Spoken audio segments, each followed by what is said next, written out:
बहुत बढ़िया शिव चर्चा भजन लेके आयल बड़ी रउआ लोगन के खातिर। वीडियो अगर अच्छा लगी तो वीडियो के लाइक कर दे हम, जा चैनल के सब्सक्राइब कर दे हम। जैसे वीडियो अपलोड करम नोटिफिकेशन रउआ लोगन के मिल जाई सबसे पहले। तो चलिए रउआ लोगन के एक प्यारा सा भजन सुनावले।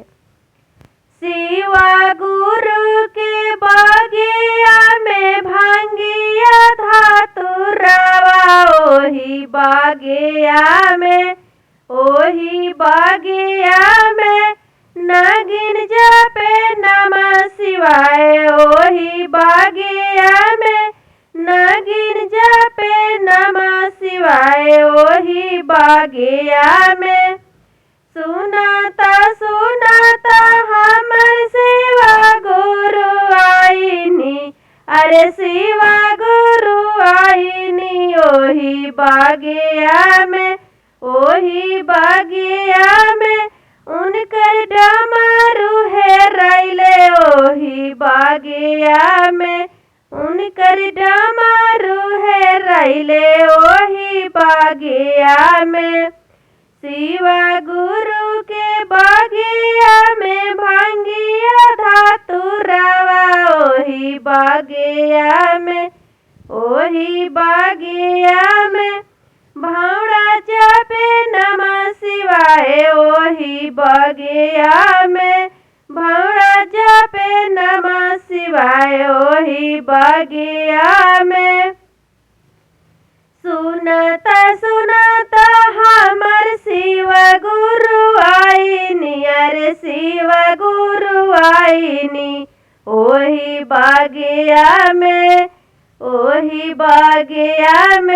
उनकर कुंडल हेराइले। ओही बगिया में उनकर कुंडल हेराइले।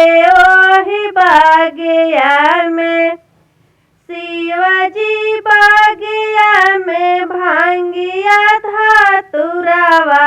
ओही बगिया में हिरन जपे नमः शिवाय। ओही बगिया में हिरन जपे नमः शिवाय। ओही बगिया में शिवा गुरु के बगिया में नवरंग के फुलवा, रे नवरंग के फुलवा। ओही बगिया में हिरन जपे नमः शिवाय। ओही बगिया में सुनता सुनता हमर शिवा गुरु आईनी हो, अरे शिवा गुरु आईनी। ओही बगिया में उनकर नगवा हेराइले। ओही बगिया में उनकर नगवा हेराइले।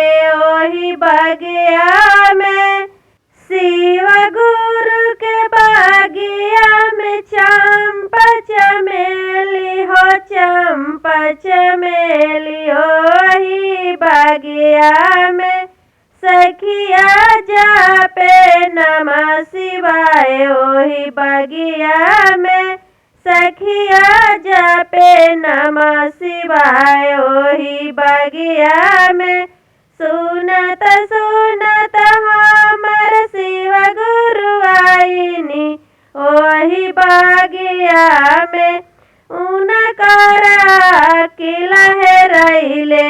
ओही बगिया में उनकर माया हेराइले। ओही बगिया में हर हर महादेव।